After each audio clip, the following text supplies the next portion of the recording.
Because if you're like me, you go over it, you say, I got it, I got it, I got it, and a week later, I ain't got it. So I want to make sure. Last week, we were looking at series circuits. I'm not going to go through all the equations or solve all the equations. But I had mentioned that the starting point in a series circuit is voltage. And you have this law called Kirchhoff's voltage law.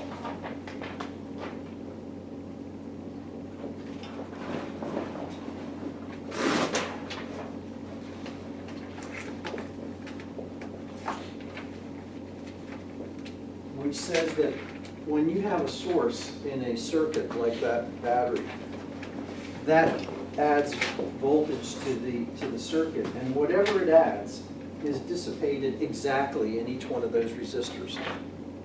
In this case, you have 3 resistors, so the voltage increase as a result of that source will be dropped in R1, R2, and R3.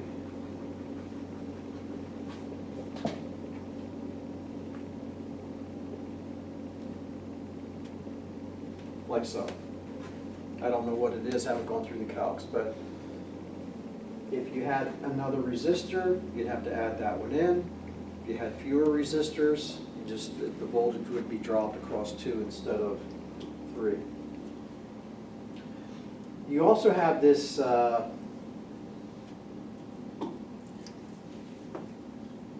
thing with the current, and in a series circuit, the current is the same everywhere. So coming out of this battery, we have current I, and no matter where I put an ammeter on that circuit, I'm going to get the same value. And if I want to analyze and find, since I through R1 is equal to I through R2, is equal to I through R3, is equal to I through the source, I cannot use current as a starting point to analyze that circuit because I don't have anything to go with since everything is equal. So if I start here and then use Ohm's law,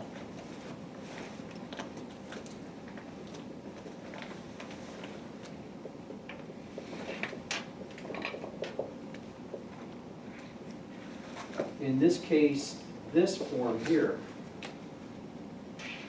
I can make some substitutions.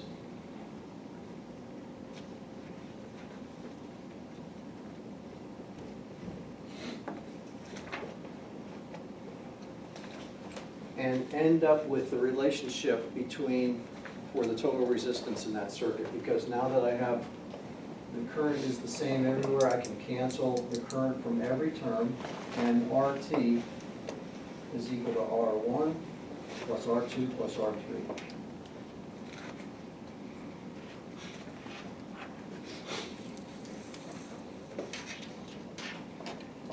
If I know what the total resistance is, if I add these guys up, R1, R2, and R3, I have 110 plus 80, which is 190 plus 50, which is equal to 240 ohms. Now, how did that happen? And I have 24 volts. Then I know the current is equal to 24 over 240 ohms, and it's equal to 1/10 of an amp. Once I know the current,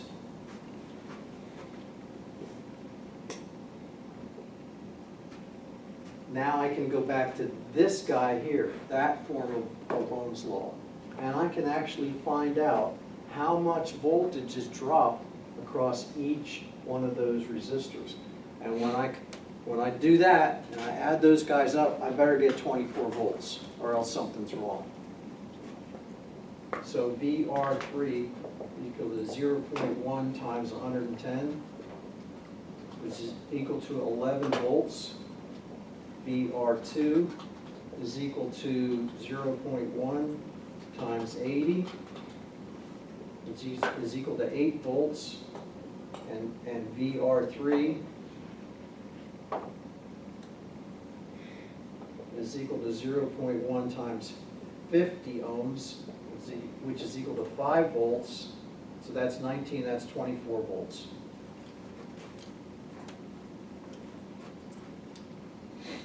And that's what we were talking about last week, except I just went through it real fast.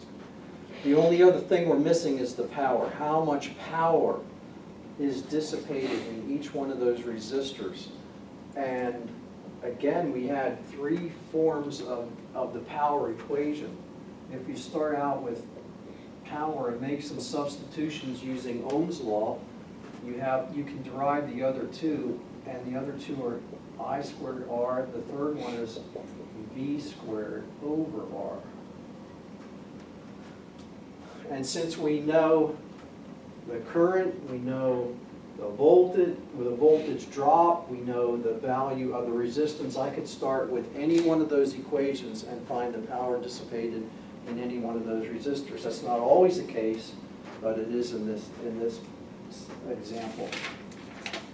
And no matter which equation I use, I'm going to get the same result. For a series circuit, I usually go with this one here, I squared R, because the current is the same everywhere. So once I know the current, I've got I squared, and then I can just substitute the different values of resistance and come up with my total power. So then the total power is equal to the power in R1 plus the power in R2 plus the power in R3. So if I had this circuit and a power supply here, and I said, okay, I need 10 watts, I better make sure that that guy's capable of producing 10 watts. Otherwise, I'm going to overload my power supply.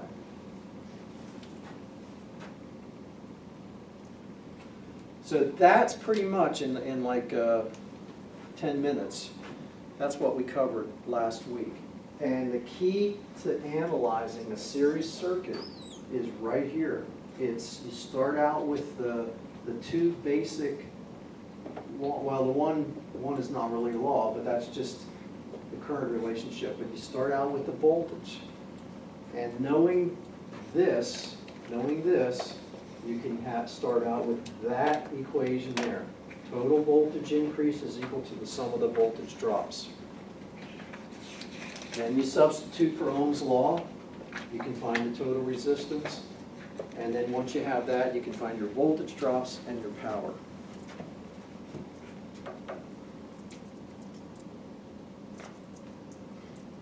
Okay, any questions? You got it? Because if it seems intuitive, it's not going to be quite as intuitive when we get to parallel circuits. Not quite.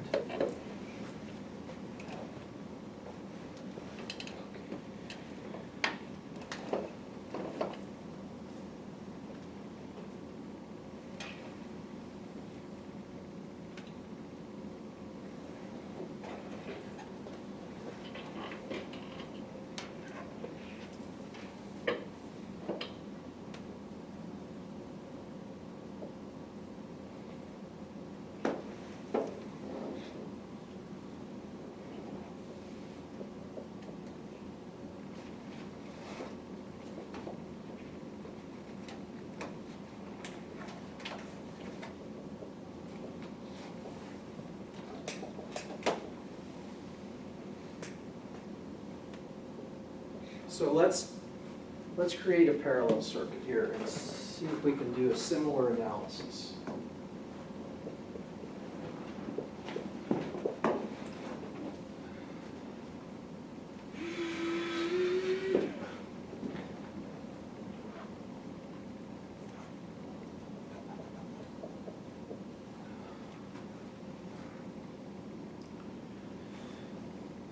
So what I've done is taken the same 3 resistors, the same voltage, and I'm hooked them up a little bit differently. in this particular circuit, you can see that when the current comes out of that battery, the total source current comes out of that battery and at this point here, there's a decision that can be made. When I say a decision, I'm personifying current, but part of the current is going to go straight through and another part is going to go this way.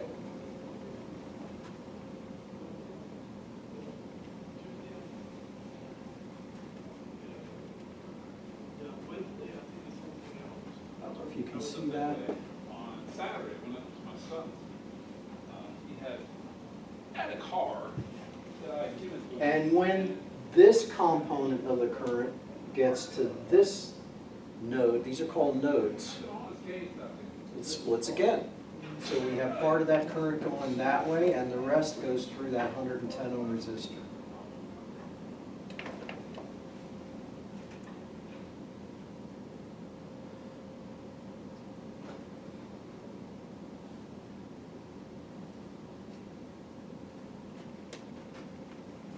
When I think of a parallel circuit, I like to use analogies.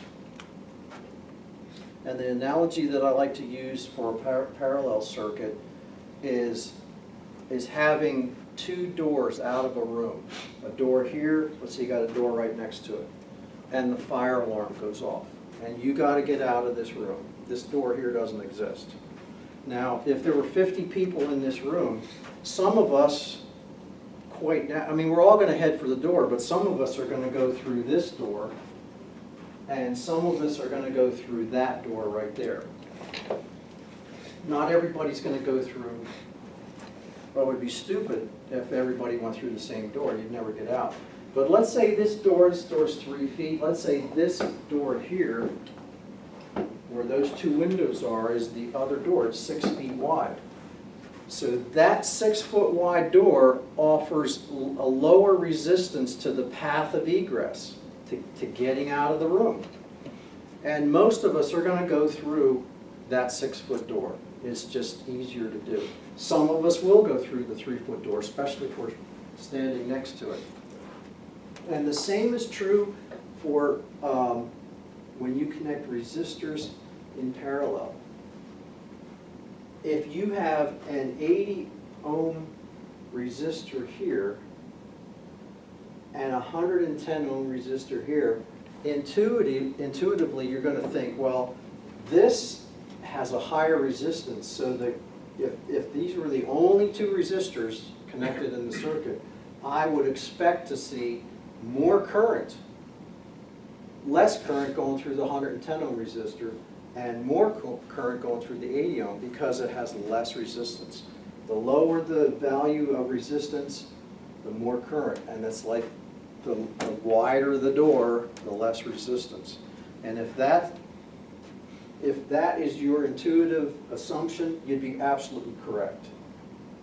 So this kind of a circuit splits the current, and the total value of the current just depends on the total value of the resistance for that particular path.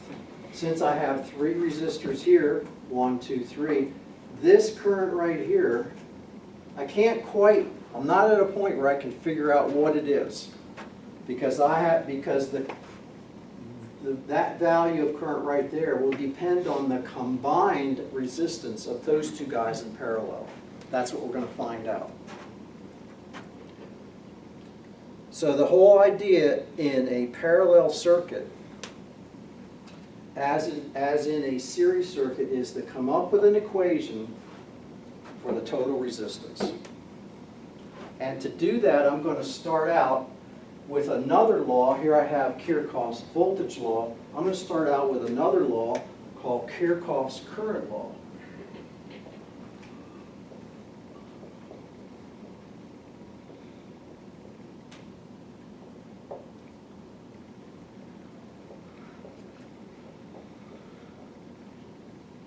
So this guy Kirchhoff was, I don't know who he was, but he came up with a lot of laws.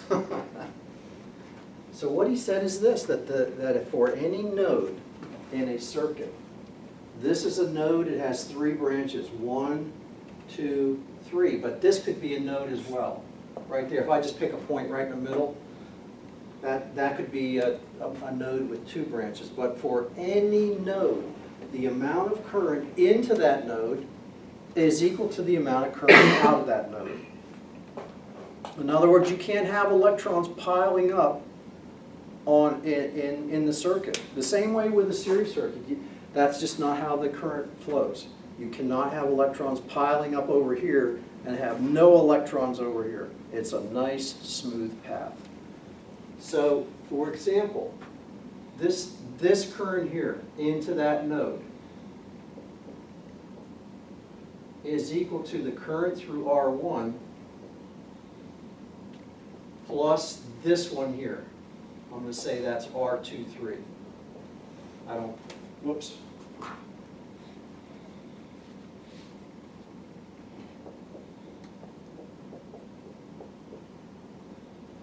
I don't know what that is, but for that particular node, the current in, which is the total current coming out of the battery, is equal to the amount of current that goes through that 50 ohm resistor plus the amount of current that keeps going through the combined 80 and 110 ohm resistors. For this one here, I have this guy here, I23, is equal to IR2 plus IR3. Okay, so you can pick any node. You can pick one of these guys up here, and that's the law. That's how that works. For this one here, it's kind of trivial. I picked this one here. I in equals I out, you know, whatever. And if you assume that, if you put your arrow in the other direction, let's say you're not sure which way the current's going, maybe you might have a circuit with another voltage source over here. So you have a 24 volt battery, and over here you have another 10 volt battery or whatever. You don't know which way the current's going in this middle leg. Just assume a direction, and when you solve your equations, that particular value of current is going to either have a plus sign or it's going to have a minus sign. If it has a minus sign, that just means the arrow is going a different way. Okay, that's what that means when you're solving for your current. So the Kirchhoff's current law says that for any node, the sum of the currents at any node is equal to 0. All right. So if I have a node with 3 branches,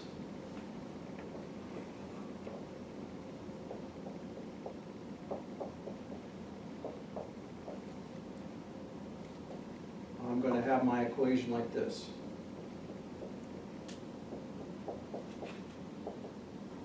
Now that's just a fancy way of writing it. We all know that one of those currents has to be negative because you can't have all 3 currents going into the node like that. But in textbooks, in some textbooks, you'll see it written this way. I1 plus I2 plus I3 equals 0. And you just know that one of those is negative. Or 2 of them. Maybe 2 are negative. It's hard to say because Now look at this parallel circuit. 2 or 3 years, We want to it find totally changed. an equation for the total resistance in this parallel circuit. If you look at this circuit, you'll see, assuming your wires have no resistance, you'll see that the battery voltage, 24 volts, is the same voltage across each one of those resistors. So across R1, 24 volts. R2, 24 volts. R3, 24 volts. That wasn't the case over in the series circuit, but that's the case for a parallel circuit.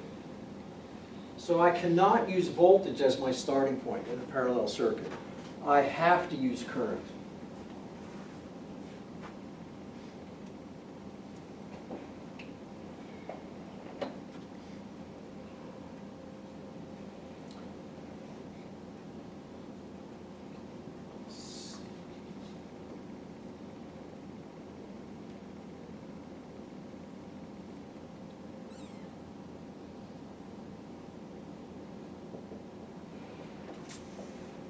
Okay, that's not gonna do anything for me.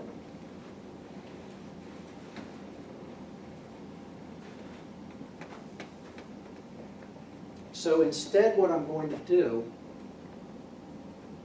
is I'm gonna use Kirchhoff's current law. And what I'm gonna do is say that the total current here out of that battery, the total current out of that battery is equal to the current here plus the current here plus the current here.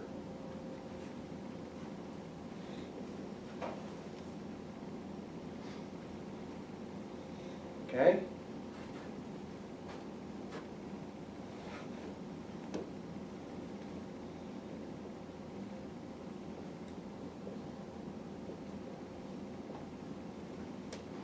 Can you see that?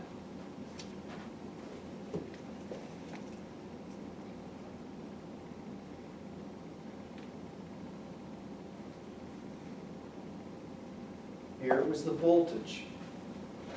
The total voltage in this, as a result of that source is that voltage rise is equal to the total of the sum of the voltage drops.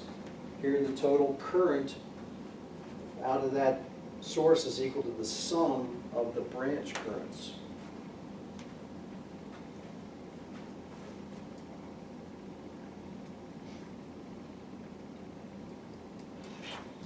And from this point, what do? I use Ohm's law, okay? Let's go back over to here. I equals V over R. So that's the total voltage over the total resistance is equal, and the voltage is the same everywhere, right? It's the same. So that's equal to the total voltage over R1 plus the total voltage over R2 plus the total voltage over R3.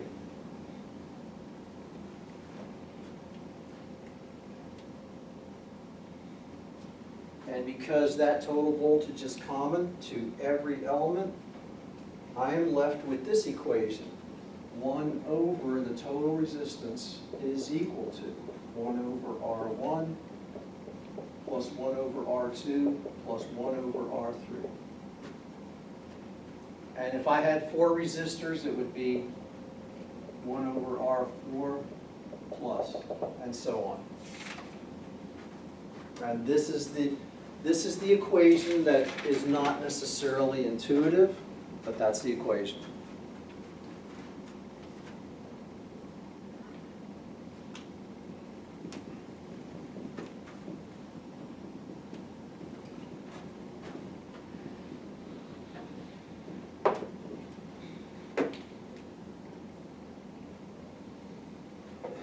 So that's the equation you want to write down. Now in your text, they introduce a concept called conductance, and they represent it by the letter G, and they say, the text says that conductance is the reciprocal of resistance.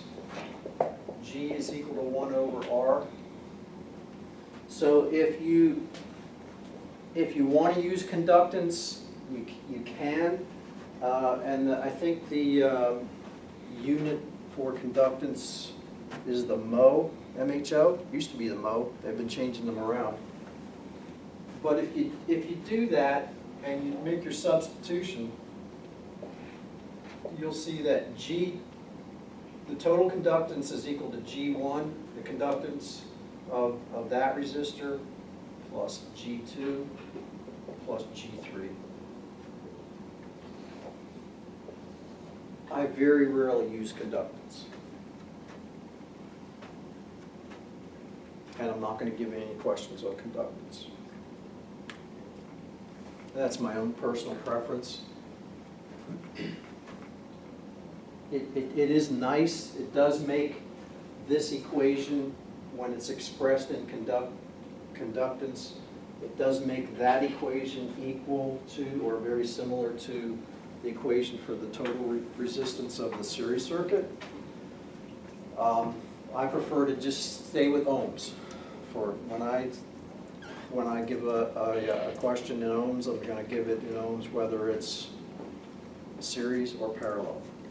And you just have to play with your reciprocal button on your calculator to calculate the total resistance. Okay, so let's calculate the total resistance of this circuit.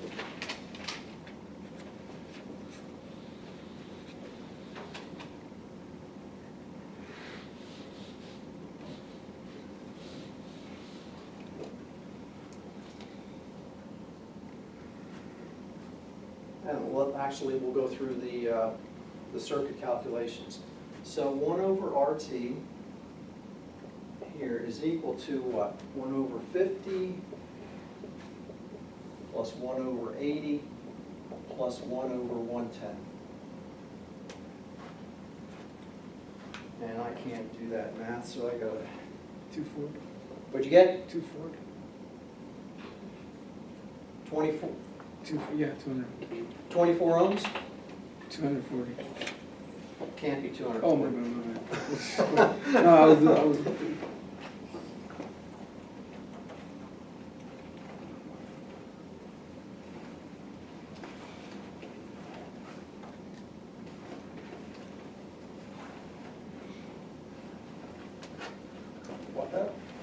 Russell, you're not too far off. I get 24 ohms. Yeah.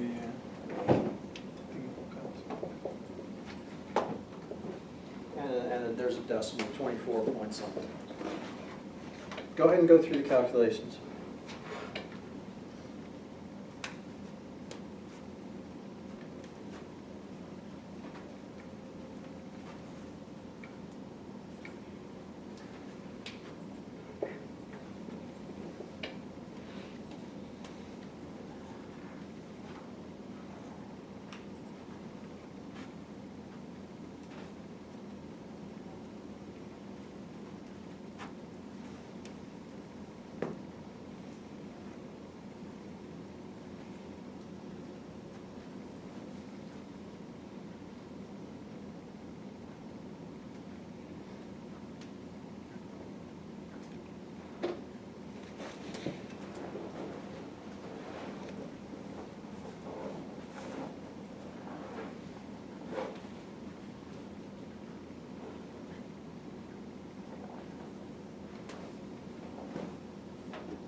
Anybody get anything different?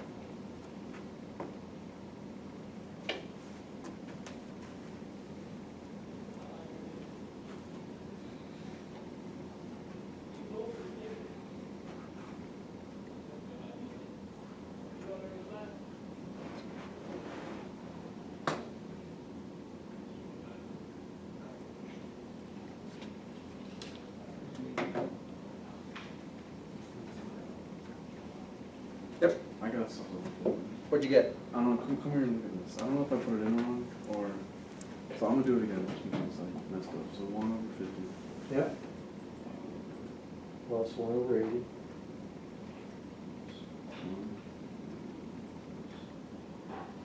1. Yep, add those. Then it gives me that fraction. So if I were to convert that to like decimals. Yeah. It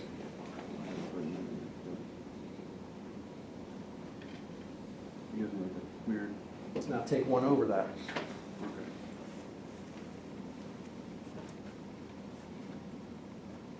okay. Okay, You get it? yeah, okay, all right. Don't forget, it's 1 over the total resistance. Mm-hmm. And if you're not paying attention, because it's gonna be a test question, I guarantee you. And if you don't take that 1 over, you're gonna get a ridiculous answer, Mm-hmm. okay?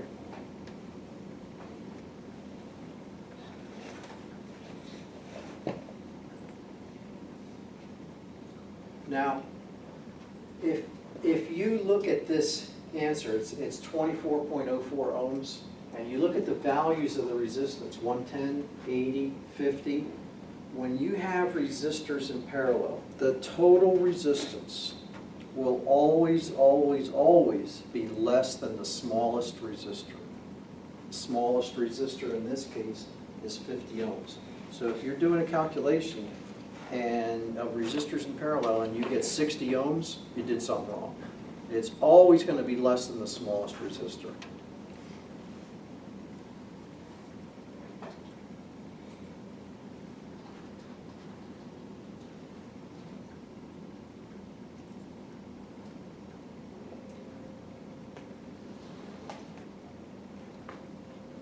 Now, once I have calculating the total resistance is nice, but the fact is that when I have resistors in parallel, if I know the voltage source, I can find the branch currents. Because the current, let's say through R1,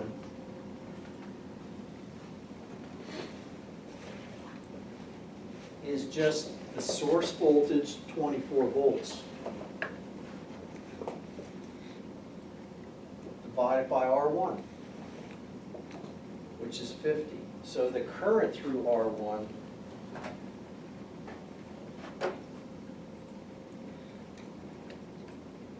is 0.48 amps.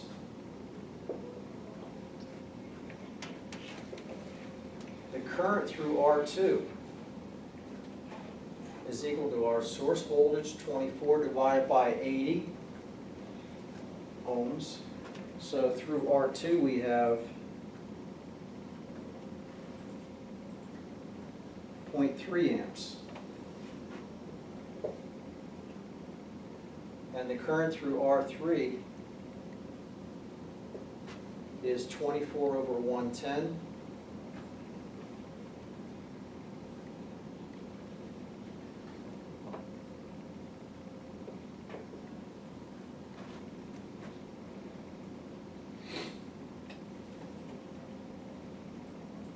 Which is 0.218 amps.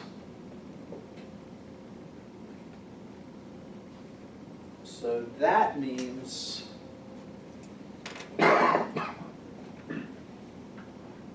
the total current, I get 0.998 amps. So the total current is 1 amp.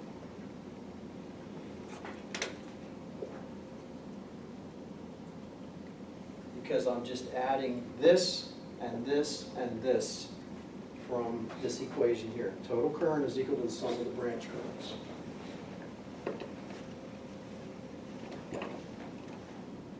And you can see that the total, I came up with a total resistance of 24 ohms, 24.04 ohms. And the voltage is 24 volts, so the total current is the total voltage over the total resistance, which is 24 over 24, which is equal to 1.0, and that's exactly what we got down here.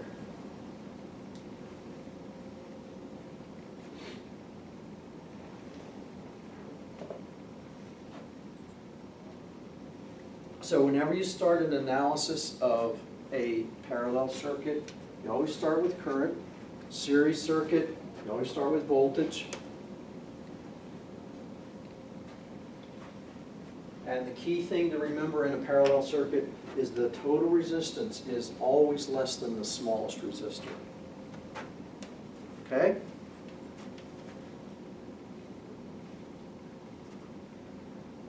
Now, if I had, a lot of times you only have 2 resistors in parallel. Quite often you only have 2. So if I had 2 resistors in parallel, now let's say I got rid of this equation, simplified it, and I only had 2 resistors in parallel.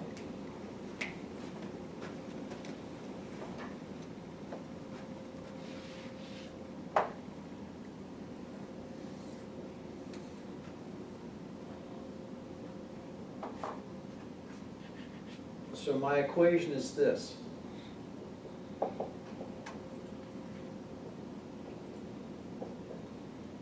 So that's my equation, 2 resistors in parallel. I can find the common denominator of this side of the equation simply by multiplying this by R2. So if I multiply this by R2 over R2, and I multiply this by R1 over R1, I have this. 1 over RT is equal to R2 over R1 R2 plus R1 over R1 R2. Now I can combine those two because I have a common denominator.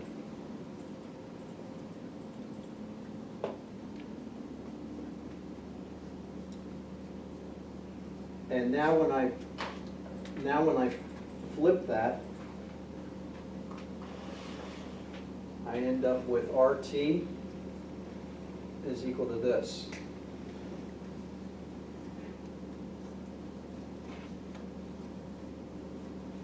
And that's up here.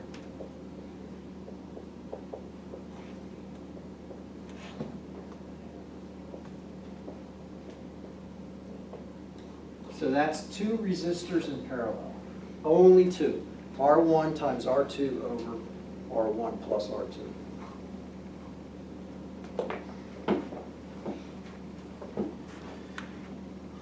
You will find, if you ever do any extensive circuit analysis, you'll find that to be the case a lot, just two resistors in parallel.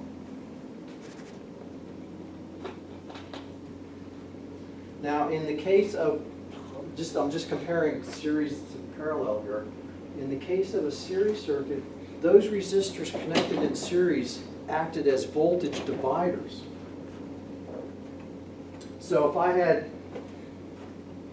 I've got 24 volts here, I have 11 volts here, 8 here, and 5 here. So let's just say I had a 24 volt power supply, which I think these are, and I needed to power up a transistor circuit with that would take 5 volts.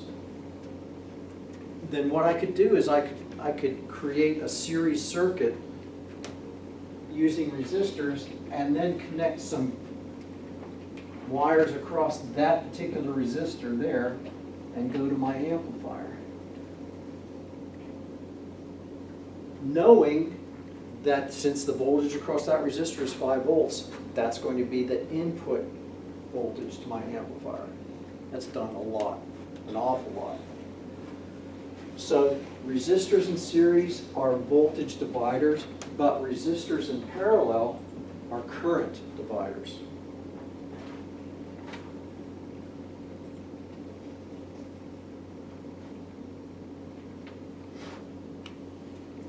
If I had a device that I knew had a maximum current rating, I could not exceed that current rating, I could connect it in series with a resistor that had another resistor in parallel, and I'm dividing the current.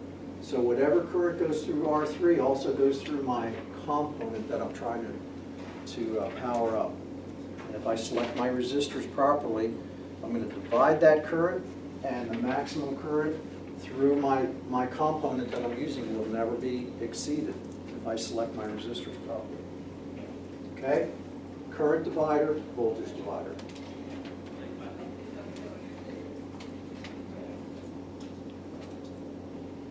You see how this is not real intuitive? It's not as intuitive as this.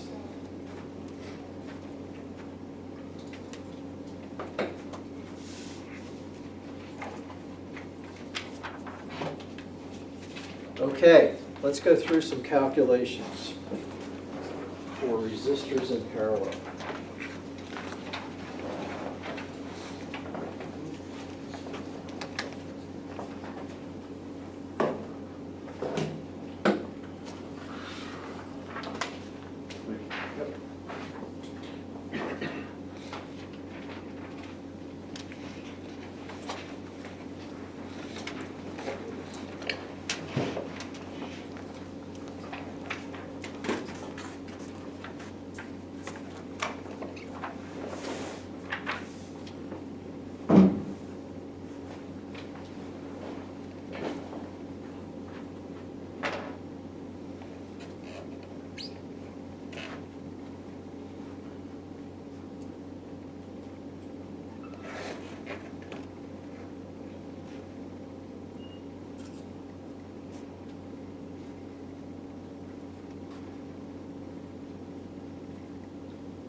Good to go?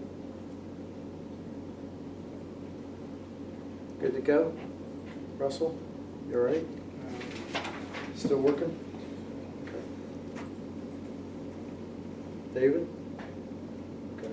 Brandon, What's the one? still working? Okay.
Guys ready to go? Go over this.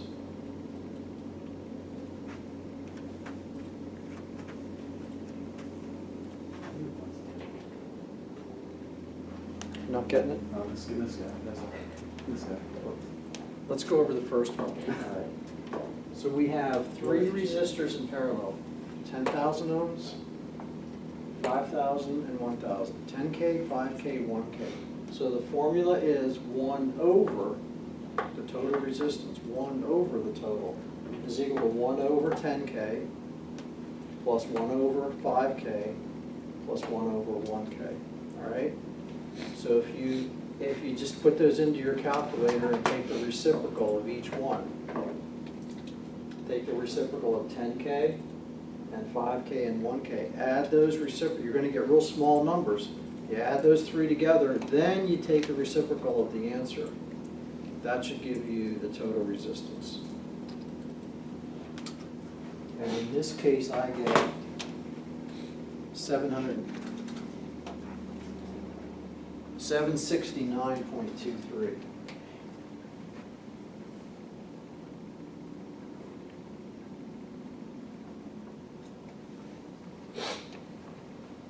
I'm thinking that's intuitively, I'm thinking that's the right answer because the smallest resistor is 1,000 ohms and the total resistance is less than 1,000.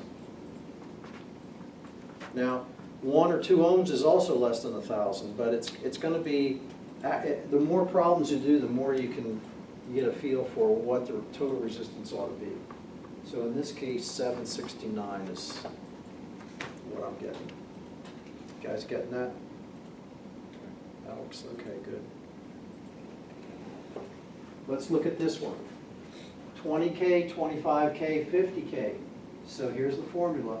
1 over 25K, 25 kiloohms, plus 1 over 20 kiloohms, plus 1 over 50 kiloohms. Those are three numbers that are very, very small.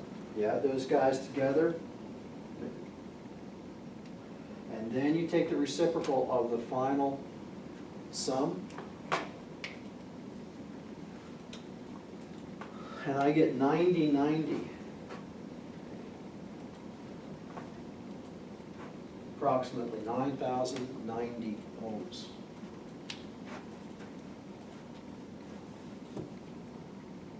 Again, that's the smallest resistor is 20, so that's about half, a little less than half of the value of that smallest resistor.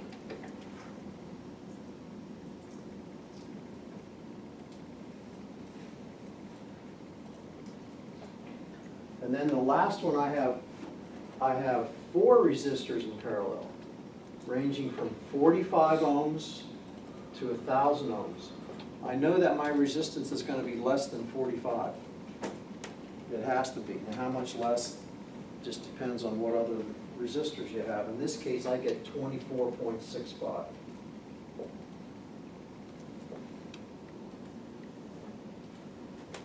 Okay, there's the formula.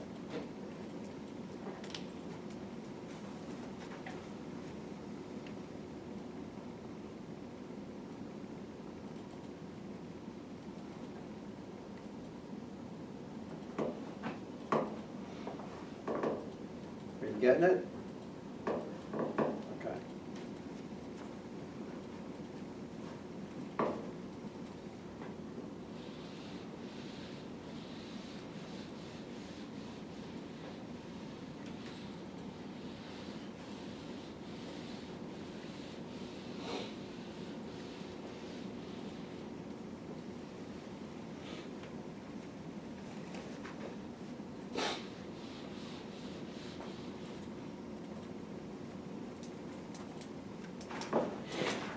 Who has questions?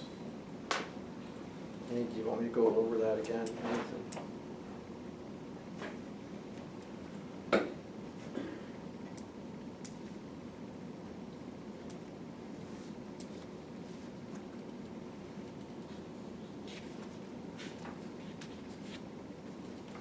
Okay, let's take this one step further. What I'd like to do is give you some Ohm's law calculations here for resistors in parallel. And there's a multi-sim exercise here. I'm not asking you, I'm not asking you to build anything in this guy here. I am in there. Let's do this one, and I want to just go over this with you, just for technique, just to show you how I would approach these problems.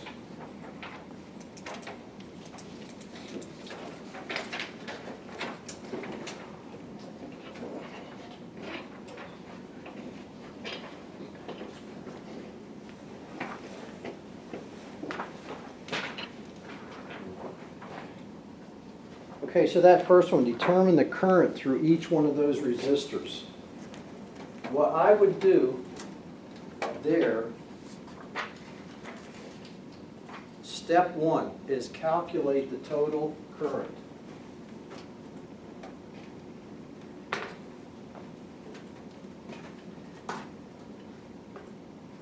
No, actually, you don't even have to do that.